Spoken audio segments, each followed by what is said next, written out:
Sometimes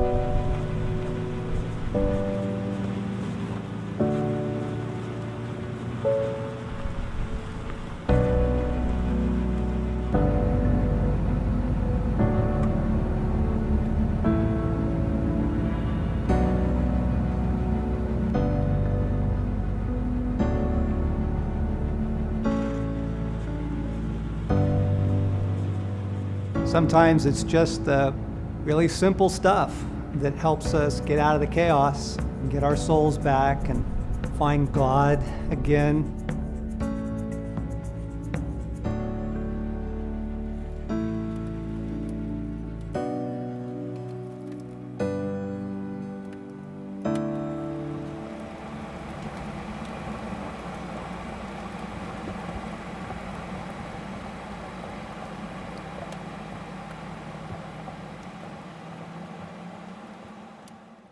Welcome back, friends, to our final session together. And we're going to begin by practicing the pause, and we're going to use it for benevolent detachment. I just give everyone and everything to you, and we're going to use it for healing our union. Okay? So here we go. Jesus, I give everyone and everything to you. I give everyone and everything to you. What do I need to release, Lord?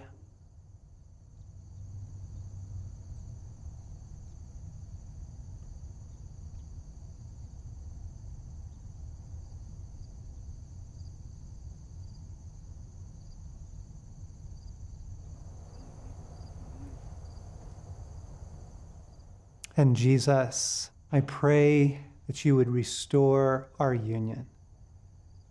Restore our union. Heal our union, Lord.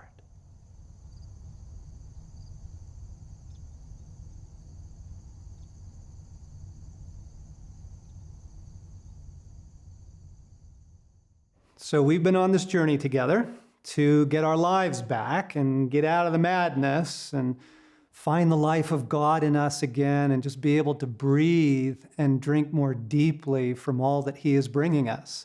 So I want to describe a piece of the madness that is affecting us in ways I don't know that we've noticed.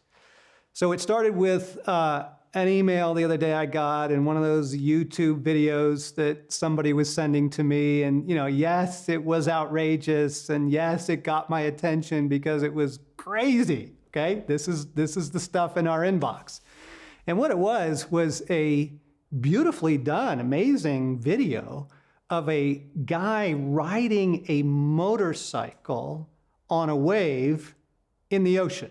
No kidding. This, some amazing dirt bike rider had figured out how to put floats on his dirt bike, and he was also a surfer, and he wanted to bring his joys together. And so he literally surfed a wave in Tahiti on a motorcycle. Okay, so it was impressive, and it got my attention. I dropped everything I was doing, and this is the problem, all right? The fantastic, the outrageous, the stuff that's just so wild, it grabs us. And man, this is in our daily feed, and it is giving us the wrong impression. And the impression is this, that if you're really living, if you are living life and filled with soul and, over the top joy and excitement, your life looks like that, right? You're out there just doing fantastic things. And it's not true. And that's really good news. Because friends, life is in the dailies. It really is. Back in my day, as an older guy, to propose to a girl, you took her out to dinner, maybe, or you went to the beach for sunset, or you took a walk together and you got down on your knee and asked her to marry you. And nowadays, that is considered so lame. Like, no way, you've got to, take her skydiving and ask her while you're falling from 30,000 feet, or you're, kayaking over a waterfall together, and that's your proposal moment. And there's always somebody there to video it, right, and make a film of it. And it is crazy, folks. This is not real life. It's just not true. Life is not lived in the fantastic. God is waiting for us in the dailies, okay? Think about marriage and friendship for a moment. They're not built on the fantastic. Now, yes, Stacy and I love to travel, and we got to go to Hawaii for our 35th. But honestly, marriage and friendship are built in the really small things. It's going out for coffee together. It's doing the dishes in the evening. It's how was your day, right? It's taking walks, and it's reading to one another, or just sitting in the same room while you're both reading something else. This is really, really good news, because this culture of ours keeps pressuring us to be amazing and be fantastic and be over the top. And it's actually really hard on the soul. If you want your soul back, if you want your life back, if you want more of God, the good news is you're going to find it in the dailies, okay? And your soul will let you know. Your soul will let you know how you're doing. I do take a daily walk, and it is really important for me. I love it. It's either in the morning or in the evening. And I keep running into the same guy in our neighborhood. He's a dog walker as well. And he's got this little mutt that I can't figure out what breed it is. It kind of looks like a loaf of bread with legs. It's just this square little dog, cute little thing, sort of short face. But here's what I love about this dog. Every time I see this guy, he is dragging this thing behind him. The dog is all the way back out at the end of the leash behind him, right? And he's sort of dragging it along. And the other day, as I was driving out in the morning and I saw them walking, the dog had laid down on the sidewalk with his paws up in the air, like, I'm not going any farther. And I laughed, and I thought, that's my soul. That's me and my soul. That's me dragging my soul along at a pace it doesn't want to keep. And friends, just pay attention. Your soul will let you know how it's doing.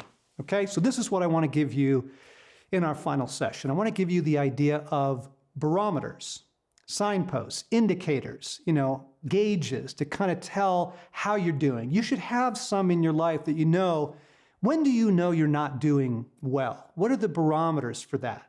I mentioned earlier that for me, it was discovering that when I was with my grandchildren, I was not present to them. I was distracted and couldn't engage. And frankly, I found it a little irritating how much time they wanted. It's terrible. I love them and I want to be with them, but that was a good barometer for me. And I'd like to report that as a result of these practices, this summer, I've had some wonderful time with my grandchildren, and I didn't need to go anywhere. I felt more present. There was just more of me was back. I was back and wholehearted and able to love and to engage. Okay, so what are your barometers? Let's start on the negative side here. Do people irritate you? Do you need caffeine and sugar to make it through the day? Are you more angry in traffic than usual? And how about this? Does the 1 minute pause irritate you? Right? Honestly, I'm the guy that wrote this book, and there's some days that when my phone reminds me, I'd have a little reminder to do the pause a couple times a day. I'm so irritated by the intrusion. It's whoa, barometer, you're not doing well. But most importantly, have you stopped doing those things that once brought you life and brought you more of God? Okay? And then on the positive side, we should have some positive barometers too. What are those things that if you're doing them in the simple dailies, okay, not kayaking off waterfalls, but in the simple dailies, you're doing well, okay? For me, was I able to pay attention to what Stacy was saying to me in the morning as we were, having our morning together before we both left into our day? Do I want to see my grandchildren? The positive barometers for me is my walk, my daily morning or evening walk, such a simple thing. Now, I love adventure and I love the fantastic, but I can't do those every day. The daily things, there's just some positive things. Do I have time for beauty? Have I made room for beauty in my life this week? Okay, so we're going to do a little exercise right now. Pull out something to write with if you can, if you've got your study guide. If not, just kind of do it in your head so you can write this down later.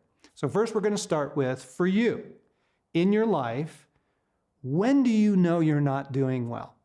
What are the indicators for you? What are the barometers when you are cooked and fried and running on fumes, when you have just been pushed into the shallows? Okay, what's that for you?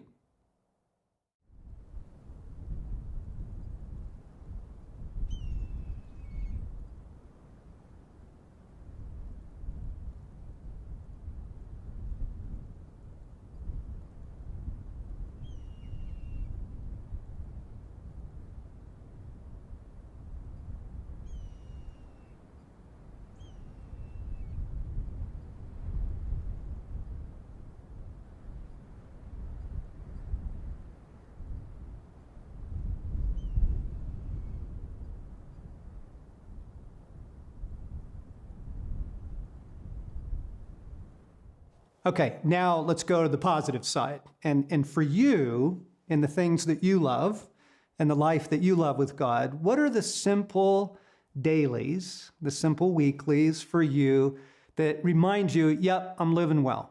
If I'm maintaining this, I'm on course. I'm taking care of my soul and I'm getting out of the madness. For you, just write down a few of those things. And they may be things that you used to do and you want to get back to. That's fine. Write them down so that you remember to get back to them.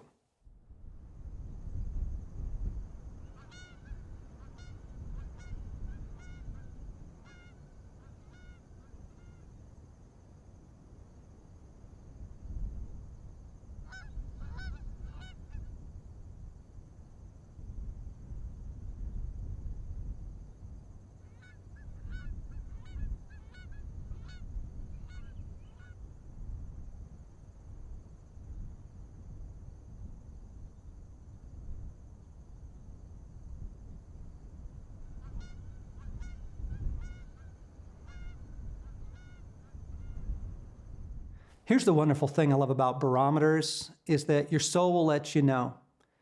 All right, the soul eventually will not cooperate. If the soul is neglected, if the soul is unattended, if you're not receiving union in life, if you're not getting some joy, your soul will let you know. Honestly, filming this series last night, I came home a little cooked. I was stressed, I was tired, there was a bunch of chaos in my personal life, and I just wanted relief. I didn't care about restoration. I just wanted relief. My soul's like, come on, let's just go watch some TV. So I did. I went downstairs. I knew what I was doing. I knew it wouldn't work, but I did it anyway. Went downstairs, tried to turn on some soccer, and it didn't work. It wasn't what my soul needed. It wasn't the nourishment for the moment. And so I turned it off, and Jesus said, just go outside. Just sit on the porch, 5 minutes. And so this is 9 p.m.